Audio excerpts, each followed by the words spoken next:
Welcome to சுடுதண்ணி. இன்னைக்கு நம்ம வீடியோவில் ரொம்பவே அசத்தலான ஒரு சைட் டிஷ் தான் பார்க்க போகிறோம். சோயா கீமா மட்டர் மசாலா எப்படி பண்ணுறதுன்னு பார்க்கலாம். இந்த ரெசிபியை நம்ம மீல் மேக்கர் வச்சு பண்ண போகிறோம். ரொம்பவே சூப்பராக இருக்க போது. இதோட இன்க்ரீடியன்ஸை நான் டிஸ்கிரிப்ஷன் பாக்ஸில் கொடுக்குறேன். இப்போ வாங்க சேர்ந்து சமைக்கலாம். ஃபர்ஸ்ட் இதுக்கு நான் 1 கப் மீல் மேக்கர் எடுத்திருக்கேன். இதை சுடு தண்ணியில் போட்டுக்கிறேன். இதை கொதிக்கிற தண்ணிலையும் போடலாம், அப்படி இல்லைன்னா ஒரு கப்பில் போட்டு அதில் சுடு தண்ணி ஊற்றி வைக்கலாம். மொத்தத்தில் 10 நிமிஷம் இது ஊறணும். இது நல்லா ஊறினதுக்கப்புறம் நம்ம பார்க்கலாம். இப்போ பார்த்தீங்கன்னா 10 நிமிஷம் ஆயிடுச்சு. மீல் மேக்கர் நல்லா ஊறி வந்துருச்சு. இதை அந்த தண்ணியிலேருந்து தனியாக எடுத்து வச்சிடலாம்.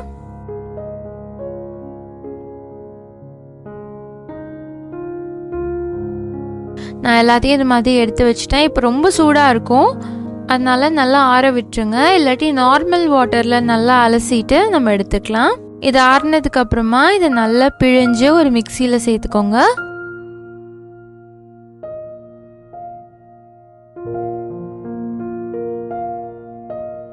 இப்போ நான் எல்லா மீல் மேக்கரையும் பிழிஞ்சு எடுத்துக்கிட்டேன்.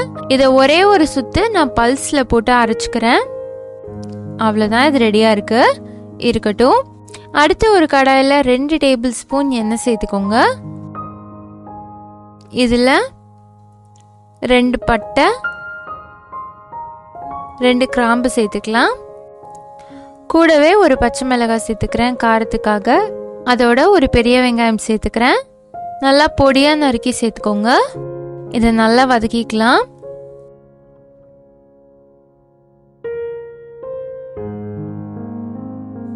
வெங்காயம் வதங்கினதுக்கு அப்புறமா இதில் 1/2 டீஸ்பூன் இஞ்சி பூண்டு விழுது சேர்த்துக்கிறேன். நல்லா திக்காக எடுத்து சேர்த்துருக்கேன். இதையும் பச்சை வாசனை போகிற அளவுக்கு நல்லா வதக்கிக்கோங்க. இப்போ இஞ்சி பூண்டு பேஸ்ட்டும் வெங்காயமும் நல்லா வதங்கிடுச்சு.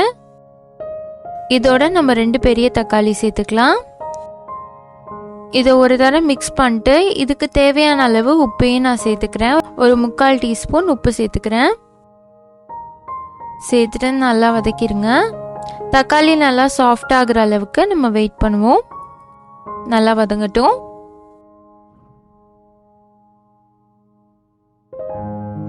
இப்போ பார்த்தீங்கன்னா ஒரு 10 நிமிஷத்தில் இந்த தக்காளி நல்லா வதங்கிடுச்சு. இப்போ இது கூட 3/4 டீஸ்பூன் மிளகாய் தூள், 1/2 டீஸ்பூன் சீரகத்தூள், 1/4 டீஸ்பூன் மஞ்சள் தூள், 1லேருந்து 1.5 டீஸ்பூன் மல்லித்தூள், 1 டீஸ்பூன் கரம் மசாலா சேர்த்துக்கலாம். சேர்த்துட்டு நல்லா மிக்ஸ் பண்ணி விட்டுருங்க.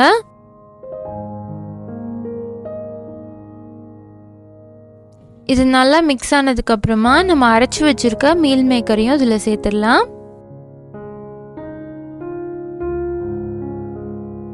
இப்போ எல்லாத்தையும் ஒன்றா கலந்து விட்டுடலாம்.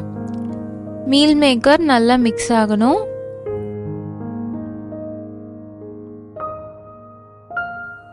இது மாதிரி கலந்து விட்டதுக்கு அப்புறமா கொஞ்சமாக தண்ணி சேர்த்து இதை கொஞ்ச நேரம் நம்ம கொதிக்க விட்டுடலாம்.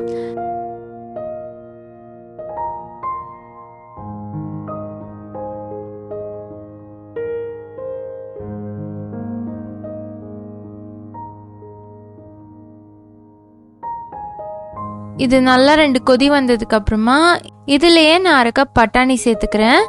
நான் இன்னைக்கு ஃப்ரோசன் பீஸ் தான் எடுத்திருக்கேன். இது ஆல்ரெடி குக் ஆகி தான் இருக்கும். ஸோ 2 நிமிஷம் சுடு தண்ணியில் கொதிக்க வச்சுட்டு இதை அப்படியே நான் சேர்த்துக்கிறேன்.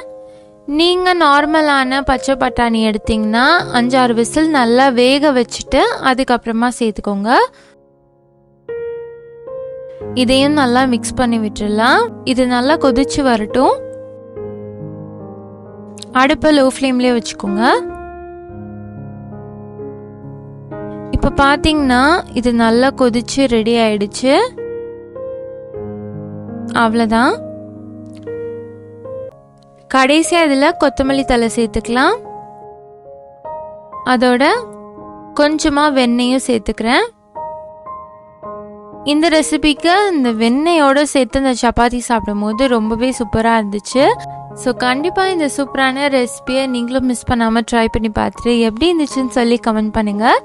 ரொம்பவே டிஃப்ரெண்ட்டான டேஸ்ட்டில் ஒரு கீமா ரெசிபி. யூஸ்வலாக ட்ரை பண்ணாமல் ஒரு கீமா மாதிரி பண்ணி சாப்பிட்றதுக்கு ரொம்பவே நல்லா இருந்துச்சு. கண்டிப்பாக இந்த டிஃப்ரெண்ட்டான ரெசிபியை நீங்களும் ட்ரை பண்ணி பார்த்துட்டு எப்படி இருந்துச்சுன்னு சொல்லி கமெண்ட் பண்ணுங்கள். இந்த வீடியோ உங்களுக்கு பிடிச்சிருந்தா லைக் பண்ணுங்கள். சுடு தண்ணி சேனலை சப்ஸ்கிரைப் பண்ணுங்கள். தேங்க்யூ.